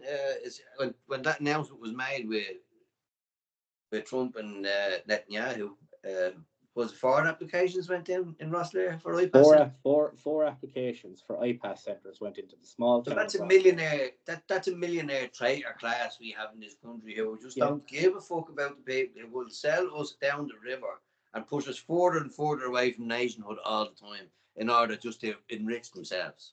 Well, let's take this moment to speak through the fourth wall to the far left right now, right? And the far right. Everybody listen to this. And the people in the middle kind of going, oh, jeez, I don't know what's going on. Just have a listen. Have a listen to this. If you are not able to see the millionaire class of this country and the billionaire class of this country sitting there rubbing their hands at the news of 2.2 million people being removed from their land and then putting in en masse applications to open IPAS centres, and they're adding pockets to their fucking trousers with a needle and thread. Industry. It's industry creation. That's what it is. It is. And do you hear me, Stephen? They're adding pockets to their trousers with a needle and thread when they see this happen. And this is where I think, like I spoke of earlier, not necessarily an official deal or anything, but this is what is in front of us now as an opportunity for all Irish people to do. Nobody wants any more IPAS centres. I don't even believe the far left do. They're just ideologically forced to commit to fucking supporting it, right? Just drop the shit. But they dug their heels in now. They have to keep calling us racist, otherwise they say like hypocrites. That's all. That's all that is. Here's news for them: call us racist and go against the IPAS centres. Just keep calling us racist. Let's make that deal. Will we make that deal now? We'll allow you to do that. Done. But the reason they should go against the IPAS centres, the same way we are going against them, they should all get out there and protest now, right? And they should do it on the grounds of, hold on a second, we fucking see what you're doing. And they need to say this to the world elites as a whole, the Musks, the Soroses, all of them. They need to say, hold on a fucking second, we see what you're doing, and we're not going to fucking continue. Because we're the two bees in the jar and they're shaking it, right? And that's all it is. So what we do is we go against the IPAS centres, all of us, and we also go against the mass displacement of the Palestinians. But they can go against the IPAS centres on humanitarian grounds. They should have. For the Abolish Direct Provision campaign, which is a farce, maintains that it's inhumane and everything else, but they haven't protested a single one. They cheer when they open up. They need to fucking get to grips. There's enough IPAS centres in Ireland now. Even if you support them, you're drowning in them. But what you're also doing is you're turning the political atmosphere in Ireland into a potential fucking America situation where Zionists can just swoop in with a bit of money, back a particular political group. Now, I know the National Party won't take that money. They won't take that fame. I know other people won't, but some people will. And I can tell you now, if the far left keeps pushing it, they're going to have a Donald Trump situation in Ireland. And I'm not talking about Doge. I'm not talking about good aspects of it. I'm talking about the Israel thing. Yeah. If the far left does not go against the IPAS system on the grounds that it is a fucking receptacle. It's a receptacle for the Palestinians. Yeah, well, conservatism, it just seems to fall that way. Conservatism and Israel go hand in glove. Palestine and liberalism go hand in glove. For whatever reason, it just seems to be, they fell that way in the... It's a red rag to a bull, and a lot of other countries have fallen foul of it. You see these look at England. England is fucked, right? This is where I'm actually very proud of the far right in Ireland. We haven't flown those Israeli flags at our rallies. We don't tolerate that shit, right? But in England, the entire patriot movement is captured. You have the Union Jack and there's a triangle cut bisector, and you have the Star of David. I've seen that. Yeah. I've seen that at countless British rallies, Yeah. So as I said to I think I said it on Twitter that there was a kind of a debate about the English, like, you know, if all this stuff wasn't happening in the world, they'd probably attack us. Some English lord said, like, oh yeah, when we're done with all this, we'll be back again, the Irish again, or something. And I just said, look, the English are lost. They self-identify as servants, as subjects. Self-identify.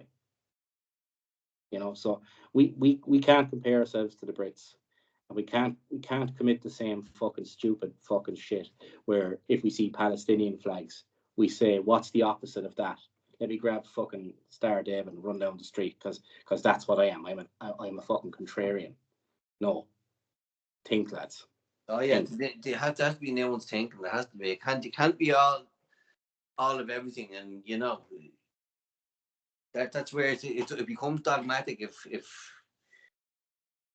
you're going, especially picking sides in that conflict. That you cannot pick a side in that conflict. That's that is a trap designed to vampire energy and funnel it into the Middle East. Do you remember? We've actually got 100% record on this. This is why the far right in Ireland is unbelievable, right? We've 100% record on the fact that the far left have showed up to counter protest us with Palestinian flags for no fucking reason every single time.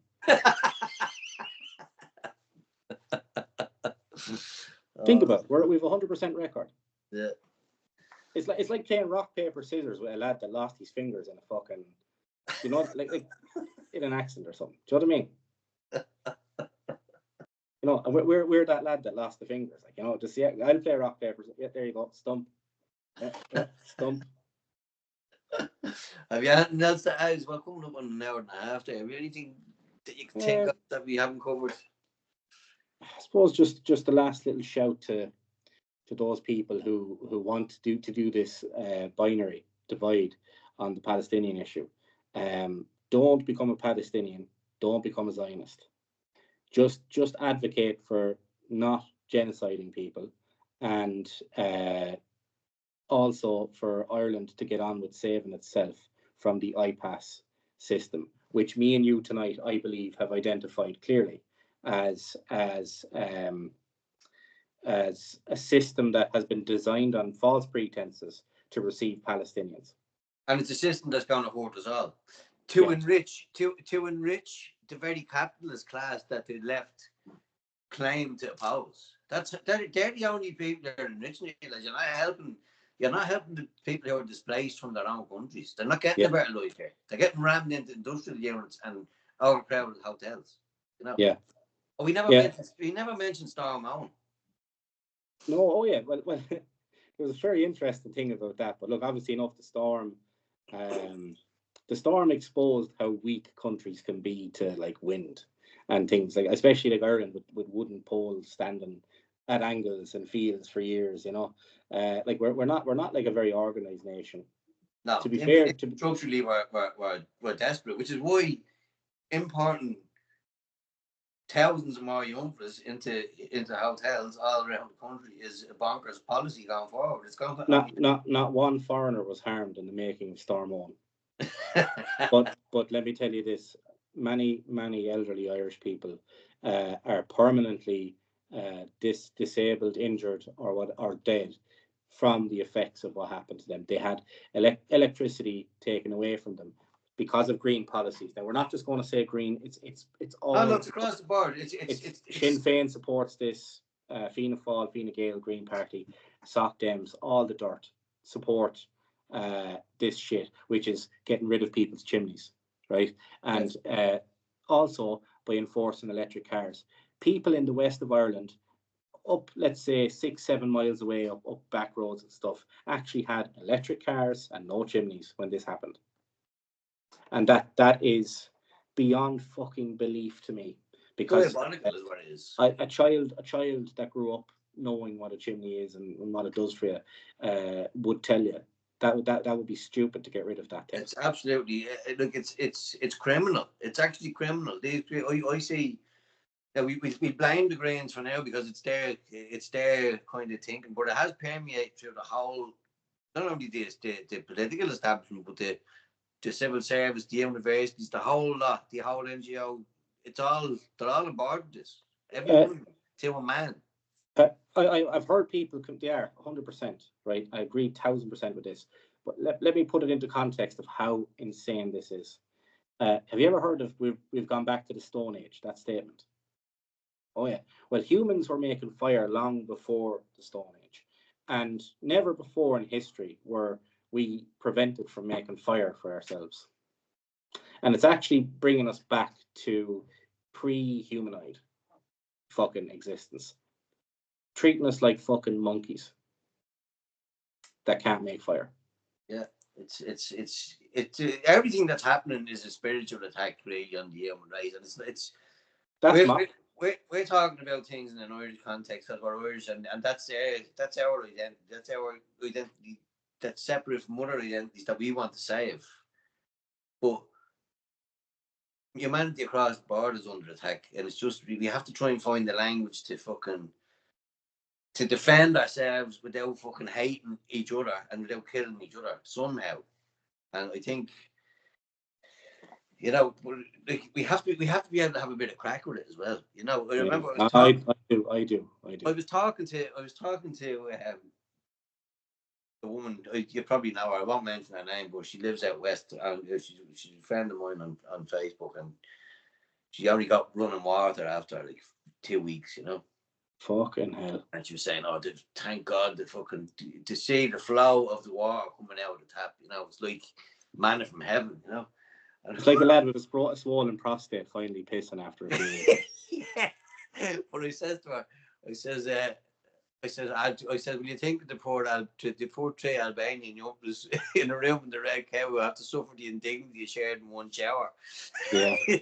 And the humanity. This is it, like this is what you're dealing with, and then you have Micheál Martin and Harris going to the rugby, like just total. It's deliberate. I believe it's deliberate gaslighting.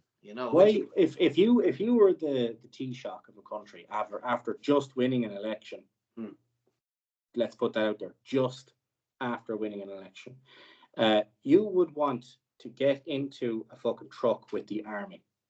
Oh, God. Mobilize the army and get in that truck with them. Imagine the optics. Do you remember Donald Trump? Yeah. With the bin lorry. Yeah. How hard would it be? Like whoever's hired around Micheál Martin, fire them and put me and you in there, Stephen, because we'll fucking here put on a bin jacket. Just go out there and but I don't care. I don't actually care about these people. Pick up a chainsaw and chop up a few logs. Yeah. I don't actually care about these. Don't worry, Micheál. You don't have to care. You don't have to care. Like you do. Yeah. Make it look like you that's do. It. We'll sell you now here.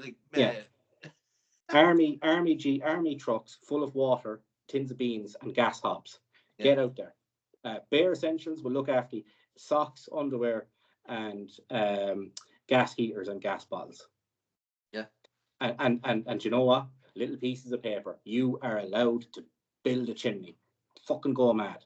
You're allowed to burn. You are allowed to burn. But no, I'll go to rugby instead. Because I'm a cabbage.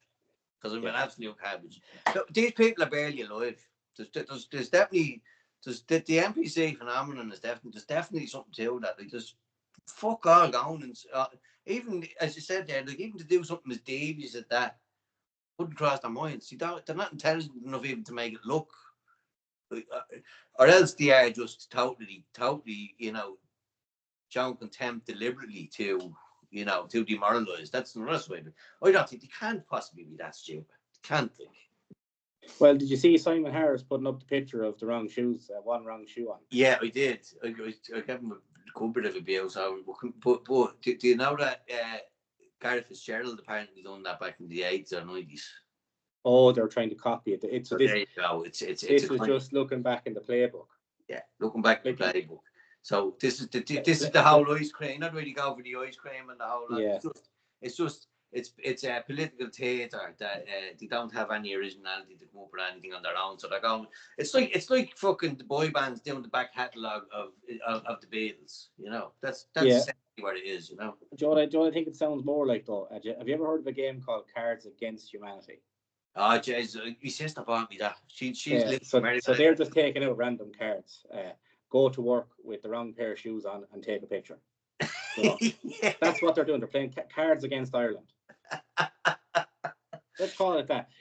Anytime they put up a thing like that, that's been done before. Cards against Ireland. Cards against the Gael. Yeah. We could develop them. Oh my God, right? Do you know the way we've done this thing where we try to predict the narrative and we come out with shit before and I hit the bullseye with Gordon Neon there last week. Oh, you did. What happened? I didn't actually see what happened there. Is he wearing a fucking? I just put up a post because I just said he's coming up all out my feed, and he ended up on the late, and I just put up a post saying like, "What the I can't fucking go online anywhere without seeing this fucker's face, like, you know." Yeah. And I basically said, like, you know, he's on the late now, and I've nothing against him, nothing personal. I said, but I bet you, I says. He's getting this level of promotion for a reason. I said he's gonna have, like, you know, he's gonna do something very soon. Yeah. Agenda driven, you know. You're gonna have, like, you know, DEI quota dancers, or, you know, whatever the case may be, pushing climate change, whatever. There he is. He sticks a fucking headscarf on him, unboxing into a fucking mosque in one of his sketches. So, like, it only took a week. That's and that's sold to us as impromptu. Yeah, that's comedy, like, and that's off the cuff stuff. When that's the mosque in Ballyhonus, I bet you. Probably is, yeah. But should we predict it? You can predict these things now in advance. They're so unimaginative. These people who are behind all these things. That's someone in. It'll be great crack now. You stuck on a headscarf now, pretend to go into a mosque. Oh, yeah, I'll do that. You know. Yeah, and I wonder does that, like, see, you get these fucking far lefties, right? And they're dopey far lefties. We have an equivalent on the right, by the way, but these lads who will chant and champion and fucking beat their chest at shit like that. Yeah, and like, they don't realize how patronizing that shit is. Yeah. Well, did you see the Garen Noon where he's like, "My heart goes out to you"? Oh yeah, he done that. I seen it. Like, it's gas. But this and I won't lie to you. He's he gives off such funny vibes. He could be one of the best comedians and entertainers in this country if he was handled correctly. If he was anyway a little bit edgy, because he's a naturally kind of funny lad. I think he is naturally, like, if he was anyway a little bit rough, a little bit edgy, but sure, he'd never get on RTA then. That's the other side. Yeah. You never. But the thing is, he's of the mind now where he doesn't, like, he's the vibe I'm getting at him, he's kind of he's obviously fast asleep probably to a lot of what's going on. And he's very intelligent. He knows full well. Like I've had an exchange once with him on Instagram. I'm not saying he's not intelligent, but does he know the you know, the full levels of the tentacles of manipulation and how they work? We don't know. Look, he does, but do you know what it is? He's happy to be in the same category as the two Johnnies, and fair play. If you want to do it, do it. Yeah. Well, come here. If you don't lick Boo, you don't get paid. Just wait for the photo ops with Fianna Fáil or Fine Gael or Sinn Féin. Yeah. Just wait for it. Well, them other two cabbages, the two Johnnies, they got well rewarded for doing the softball podcast with fucking Simon Harris. My God. I'm just putting it out there, Simon Harris. If you want to come on with us too, we'll give you a proper interview. One that you deserve. No, because that'll happen. That'd be like a Kamala Harris thing. I'm not sure. Did you see that? But and we'll do it for free. We do everything else for free. Oh yeah, we won't charge. We won't charge. Did you see 60 Minutes released yesterday, or the day before, the uncut version of the Kamala Harris interview? No. Oh man. Is it bad? I can only imagine. It's shocking. It's shocking. But look, I'm not going to, like, make a big kind of, like, you know, I don't want to Americanize our chat here, but fucking I suppose, like, we should try wrap it up. But is there anything else that we kind of didn't cover? That we should have covered, like what's going on lately. Oh yeah, bang on, right? The woman who the whole scenario of Coimisiún na Man. Oh yeah, funding journalism in Ireland, the same way USAID funded the Democrat-leaning and world left-leaning journalists to attack right-wing politicians. But do you think that's a direct result of aid being cut from USA? Yeah, this is a replacement. Why do you reckon this is they're getting ahead of the funding that they see that they're projecting that's going to be cut? They're getting ahead of it. Oh, well, Commission and Man are going to, we're going to go and integrity media here, tied up to. And of course, it's not going to be anything like that. It's going to be a great day for democracy. That's what the quote was. Why would they say a great day for democracy when they're funding journalism? Well, see, democracy means something else to them than it does to us, But they say they're a danger to our democracy. They mean a danger to their democracy. They actually mean our democracy. Yeah. Democracy is just a word to them. They've hijacked the term to mean, our structures, our edifice that we built that protects all our interests. What was the amount of money you got? 5.7 million for 100. 5.7 million, yeah. For 100 journalists. Some of them add that to the RTA. RTA with the 750 million or 725 million. That's mental. This is all our money, by the way. That is mental, right? But let's look at this, right? It said some of them are enhanced journalist roles, which is existing journalists, I imagine, being fluffed up to death. So you're looking at the Kitty Hollands, the Conor Gallagher's, the Ali Brackens, all these people, right? And but it says 100 journalists, right? They're going to like Eamon Ryan spoke about this ominously. Not that he knew anything about what he was saying, but he said it, which is that he wants to increase the size of the state. Now that's when he was in government. That's him saying what the government is saying. They want to increase the size of government. Media is now a wing of the government because it's funding it directly. Therefore, the media needs to grow to combat who? Me and you on the internet talking bollocks. That's who. And maybe in all the bollocks that we talk and in all the shit that we talk, maybe landing on a few truths that might, just a few truths. That might upset the apple cart. A bit of handy stuff from the God, but like, can you imagine it like a scales, right? And me and you and other people, let's not even fluff ourselves up. Good people in the anti-establishment space on one side of the scale, and they have to continuously put money on the other side of the scale to balance it because they think putting money on it is going to win. Yeah, it's not. There's too many people now actually who are cotton onto and who are actually doing their own shit now. There's loads of new people I've noticed. On TikTok and even YouTube. There's some young reaction videos to news talk and all and roasting them. There's loads of lads. There's that. What's your man's name? Domino, is it? Or what's his name? He's excellent. Your man Derry Domino. Yeah. He appeals to the kind of the middle class kind of he speaks in the same kind of way that as the as the golf club fucking the golf club middle class man, he speaks in that kind of style, and it's. Well, I think he comes across as an intellectual. Oh, he's excellent. He's fucking excellent. He is excellent. I think a lot of intellectuals will enjoy his content. Yeah, I love his delivery. His delivery, and there's a bit of satire there as well, where he's like, the way he frames it. It's pure satire off the rock, like. Yeah. And there's another lad there, Michael. Is it Michael Party or was it? I'm not sure. Oh yeah, Michael McCarthy. Yeah, he's very good. That's Dan's mate, is it? I'm not sure. Yeah, he's very good. He's on Instagram and all that. Yeah, there's loads of people now that are kind of. This lad is doing phenomenal stuff there. Yeah.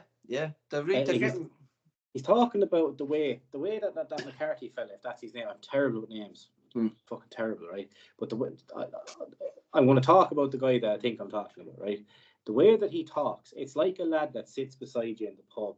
He's after coming away from the wife because he wants to speak his mind. He's sitting there and he's just fucking giving it to you. Both barrels into your ears, whether you like it or not.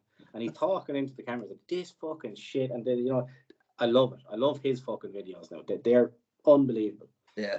The way he talks. But all right, I can't think of anything else, Stephen. Well, I do want to just say one thing before we wrap up. I done a podcast. I tried to record a podcast like this on Skype with Rob DeSalle, good mate of ours. Rob, yeah. I can't download it. Right. So I recorded it on the iPad thinking that the iPad would be able to handle this in 2025. But for some reason, the file is too big. And the iPad just won't. It just says unable to download. We're coming up to nearly 2 hours now, so it's probably going to happen to us as well. Imagine. But look, I've said me piece. Yeah. That I'm going to try to get access to a laptop, Rob, and I will get that podcast up. If not, download it yourself and put it up. And I'm saying it here, so it's said. But we had a good discussion with Rob there as well. But is there any, I suppose, future things that maybe we should try and call out, like, podcast wise? Should we try and maybe mention a few names here and say, look, lads, come on with us, or I think, or ladies? I think Stephen Delaney comes to mind, I think. Oh, absolutely. But I think even people, I think the conversation is up so much now. There's moderate people on the left who I'd kind of, I like a lot what they have to say, like the likes of, I wouldn't be against having a podcast at the likes of Peter Dooley or people like that. You know what I mean? I think there's some. I'd love to pin him down on the property rights one. Well, this the thing. The property rights would be a great one, because that's an area of conflict where me and you would completely disagree with him on that.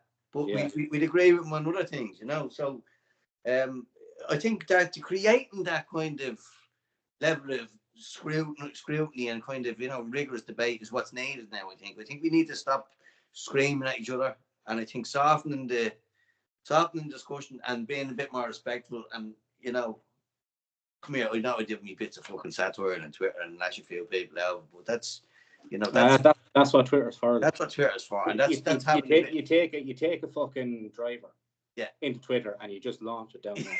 That's what you do. That's what I use it for. I don't see it as a like otherwise if they got the blue tick ages ago and they just start writing substantial shit. I just think it's great crack just to go on with a bit of satire and cut an argument into in a little kind of in a little limerick. and measured utterance. Yeah. I was going to say, that's pretty much all I have to say, Stephen. On I'd say this phone is probably going to die any minute, so. We'll wrap it up. Well, look, we'll wrap it up and appreciate the podcast. And if anyone's interested in coming on, even if you're an absolute fucking character or obscure figure in whatever side of Irish politics, let's get you on. Or even Irish culture. We want the Irish speakers. We want to start promoting all these things about. Like people are really pushing the ball out. Yeah, and get away from the divisiveness of everyone getting pigeonholed into certain far right categories, far left. Let's just be Irish again, and let's broaden out the vista again, and have the crack and be ourselves, and just create a new. I know we've a lot of shit to do on a nationwide scale politically, but we need to start getting back to not killing each other and being at each other's throats, because that's one of the great weapons that they use to keep the conversation down and keep us out of the loop. So take care, everyone. Appreciate it, Stephen. Love you all. Talk to Delaney. Fair play for coming on. Good stuff. Slán Slán go foul.